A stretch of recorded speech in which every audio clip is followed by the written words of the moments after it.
Hey everyone, and welcome back. We're diving into something today that I think we all struggle with from time to time. Oh, yeah, for sure. Imposter syndrome. Definitely. And we've got a fascinating outline here from another podcast all about it. Oh, okay. You know, one of the things that really jumped out at me was even Albert Einstein Oh, wow. felt like an imposter sometimes. Really? Huh. That's fascinating. Isn't that wild? Yeah. If Einstein felt like an imposter, I know. that's really something. If the guy synonymous with genius felt like a fraud, Right. what does that tell us about the nature of success itself? Yeah, that's a really good point. Right. Well, it really highlights how pervasive imposter syndrome is, I Yes. think. You know, it can affect anybody from, world-renowned physicists to artists, to stay-at-home parents to Podcast hosts. podcast hosts. Yeah, exactly. Oh, yeah, for sure. So before we get too far ahead of ourselves, let's just define what imposter syndrome is. Okay, yeah, that's a good idea. Yep. So it's that persistent feeling of self-doubt, a nagging sense that you're not as competent as others believe you to be, despite evidence to the contrary. Okay, so like you constantly fear being exposed as a fraud, even when you're achieving great things. Exactly. Yeah. Yeah, and it's interesting, people like Michelle Obama and Maya Angelou, Oh, wow. they've also opened up about their struggles with imposter syndrome. Really? Yeah. That's pretty amazing to think about. It's incredibly validating. Yeah. To hear such accomplished individuals talk about those feelings. Yeah, absolutely. Michelle Obama, for instance, shared in her memoir Becoming how she often felt out of place, during her time as First Lady, questioning her intelligence and belonging, despite her obvious capabilities. And Maya Angelou, a literary icon, confessed to fearing that people would find her out, even after writing 11 acclaimed books. So they got all the way to the top of their fields and still felt like a fraud. Yeah, they still felt inadequate. Wow. So it's a reminder that, these feelings, they don't discriminate. Right. They don't care about success or talent. Right. It's just a human experience, and understanding that can be the first step in tackling it. Okay, so we've established this is a human problem. Yeah. Why do we feel this way? What are the roots of this? That's a great question, and I think our source material points to some interesting factors. Okay. Starting with the ever-present social media comparison trap. Oh, yeah, that's a big one. Yeah, it's hard to escape those curated highlight reels of other people's seemingly perfect lives. It is. I mean, you're constantly bombarded with these images, and it's so easy to fall into the trap of comparing our behind-the-scenes struggles with someone else's perfectly edited highlight reel. Right, and that's a recipe for feeling inadequate. Okay, so social media, that's a big one. Yeah. What can we do about that? Should we all just ditch social media? Well, that's one option, but it's not always practical or desirable. Right. A more balanced approach might involve curating your feed more consciously. Yeah. Unfollow accounts that trigger those negative comparisons and focus on those that inspire and uplift you. Yeah. Make your feed a more positive, supportive place. Right. Maybe set some boundaries around screen time. Yeah, absolutely. Taking breaks from social media and engaging in activities that nurture your well-being. Okay. That can help you reconnect with your own values and accomplishments. So step away from the phone. Exactly. Get out in nature. Yeah. Go for a walk. Spend time with loved ones. That's it. Okay, so social media, that's one piece of the puzzle. What else is fueling imposter syndrome? Well, another major contributor is perfectionism. Oh, yeah. When we set impossibly high standards for ourselves and strive for flawlessness, we're essentially setting ourselves up for disappointment. It's like that saying, perfect is the enemy of good, right? Exactly. If you're constantly chasing after this perfect ideal that doesn't exist, you're always going to fall short. Right. You're never going to get there. Right. And that just fuels those feelings of inadequacy. And it's crucial to acknowledge that perfection is an illusion. Okay. Everyone makes mistakes. Everyone faces setbacks. Right. It's part of the human experience. It is. Embracing this reality can help us break free from that grip of perfectionism. So instead of striving for perfection, maybe we should strive for progress. Yeah, I like that. Focus on continuous improvement rather than unattainable flawlessness. That's a fantastic way to reframe it. Okay, so we've got social media comparison, we've got perfectionism. Right. What else? Well, external pressures and expectations play a significant role as well. Okay. Think about your upbringing, your environment, the messages you received about success and achievement. If you grew up in a culture that heavily emphasized accomplishment, you might carry that pressure into your adult life. You internalize those expectations and feel this constant need to prove yourself even when you've already achieved a great deal. Right. And it's not just about our personal history. Okay. Societal expectations also contribute to these feelings, Right. particularly for individuals from marginalized groups Yeah. who often face additional pressures to prove their worth. Absolutely. And I think it's crucial to acknowledge the systemic factors at play here. Mm-hmm. The constant pressure to overachieve can be incredibly draining. Yeah. And just really contribute to those feelings of not belonging or being good enough. Absolutely. And it's important to remember that our worth is not determined by external validation or societal expectations. Okay, so we've uncovered some of these root causes Mm-hmm. of imposter syndrome. Mm.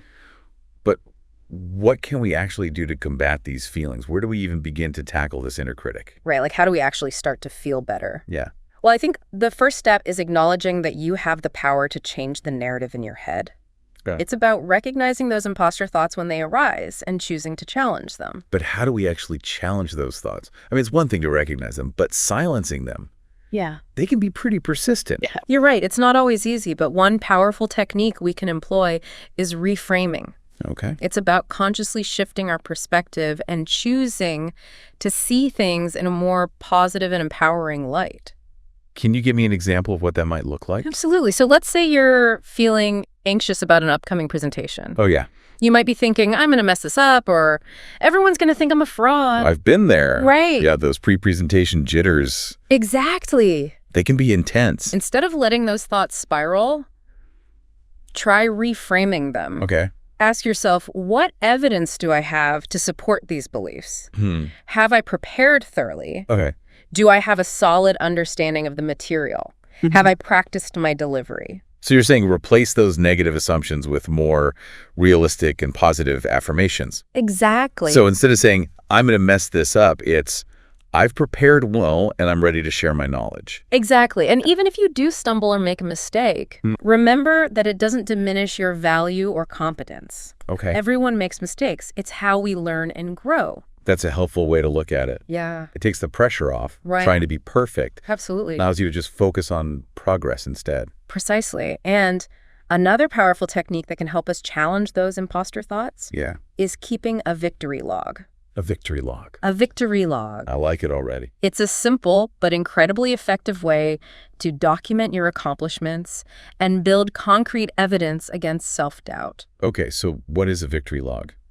It's essentially a journal where you record your wins, Okay. both big and small. Mm-hmm. It could be anything from completing a challenging project at work Okay. to receiving positive feedback from a client to simply mastering a new skill. So like when those imposter voices start creeping in, you have this tangible record of your successes that you can refer back to. Exactly. And here's the key. Be specific. Okay. Instead of just writing finished project, Yeah. describe the challenges you overcame, Okay. the skills you utilized, and the positive outcomes you achieved. So acknowledge the effort and expertise that went into each accomplishment. Absolutely. And the more detailed your victory log, the more powerful it becomes as a tool for combating self-doubt. Yeah, I can see that. It's a tangible reminder of your capabilities Okay. and a testament to your growth over time. It's like creating our own personalized highlight reel of all the things that we've done. Exactly. Love that. And here's another thing that can be incredibly helpful. Yeah. Talk about it. Okay. Don't suffer in silence. Share your experiences with trusted friends, mentors, or therapists. Yeah. You'll likely be surprised how many people relate to these feelings. Oh, it's so true. When you open up and you share your vulnerabilities, you realize that you're not alone. Right. And it can be so validating. Yeah. It just helps normalize those experiences. And it can also create opportunities for support and encouragement. Sometimes just hearing someone say, I get it, I've felt that way too, can make a world of difference. Okay, so we've got reframing, we've got keeping a victory log and talking about it. Yeah. Any other strategies we can add to our imposter syndrome toolkit? One that I find particularly empowering is focusing on our values and intrinsic motivations. Okay. When we get caught up in seeking external validation, it's easy to lose sight of what truly drives us. So shift our focus from what other people think to what truly matters to us. Exactly. Take some time to reflect on your values. Okay. What are the principles that guide your decisions and actions? What brings you joy and fulfillment? Yeah. What impact do you hope to make in the world? Okay, so it's about aligning our actions with our values. Precisely. Regardless of whether or not we get external recognition for it. Right. And when we live and work in alignment with our values, we naturally feel more authentic and purposeful. Oh, right. Which can boost our confidence and reduce our reliance on external validation. That makes sense. Yeah. It's about finding that inner compass that guides us towards a more fulfilling and authentic life. And along those lines, I think it's crucial to practice self-compassion. Okay. Often we're our own harshest critics. Oh, for sure. Holding ourselves to unrealistic standards and beating ourselves up when we fall short. Yeah, I think we're all guilty of that from time to time. All right, we have this inner voice that's constantly pointing out our flaws and mistakes. But imagine treating yourself with the same kindness and understanding that you would offer a close friend struggling with similar challenges. Okay. Would you berate them for their mistakes? Of course not. Or would you offer them words of support and encouragement? Well, yeah, I would offer them support. It's easier to be kind to other people than it is to be kind to ourselves. That's the challenge, isn't it? Yeah. But it's essential to recognize that we all make mistakes. We all have areas where we can improve. It's part of being human, and instead of beating ourselves up, we can choose to offer ourselves compassion and grace. So acknowledge our imperfections without judgment and treat ourselves with the same care and understanding that we would offer to someone we love. Exactly. And it might sound a bit cheesy, but try talking to yourself the way you would talk to a friend. Okay. Offer yourself words of encouragement, remind yourself of your strengths, and celebrate your progress no matter how small. So cultivate that inner cheerleader who's always in your corner, rooting for you and reminding you of your worthiness. Exactly. Welcome back, everyone. We're wrapping up our deep dive into imposter syndrome, and I got to say, I'm feeling so much more equipped to handle it now. Me too. It's amazing how these simple shifts in perspective can make such a big difference. Yeah, absolutely. So we talked about reframing those negative thoughts, keeping a victory log to track our wins, and the importance of opening up to others about our experiences. Right. And we also touched on aligning our actions with our values and cultivating self-compassion.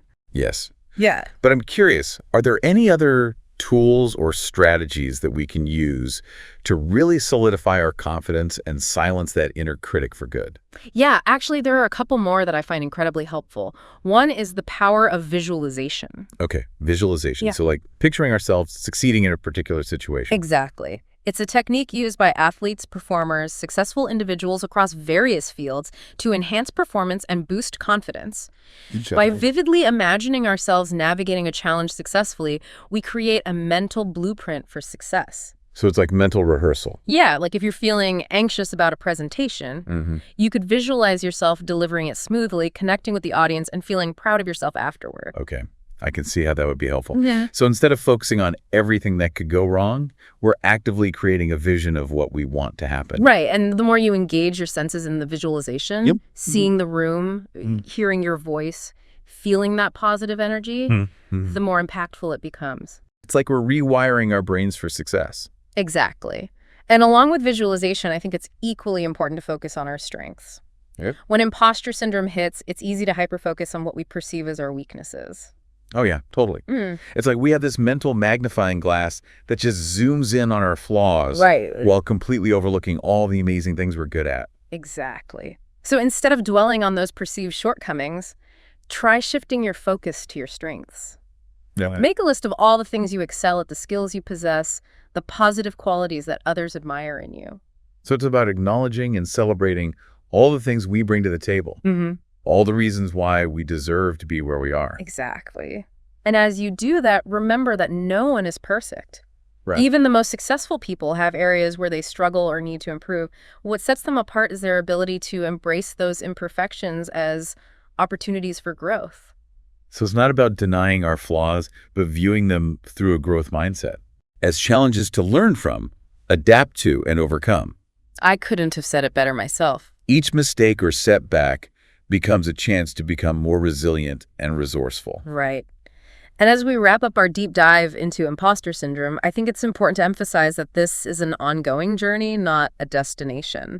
There's no magic switch to flip that eliminates self-doubt entirely. It's more like building a muscle. Yeah. The more we practice these strategies, the stronger our confidence becomes and the better we get at recognizing and challenging those imposter thoughts when they arise. And remember, you're not alone in this. Yeah, so many people struggle with imposter syndrome. Yeah. Don't hesitate to seek support from therapists, counselors, or support groups if you need additional guidance. Absolutely. Yeah. So much great information in this deep dive. But the key takeaway for me is that we are capable, we are worthy, and we belong wherever our hard work and talent have taken us. Yes. It's time to silence that inner critic and embrace our authentic selves. Beautifully said. And for everyone listening, take a moment to reflect on the insights that resonated with you most.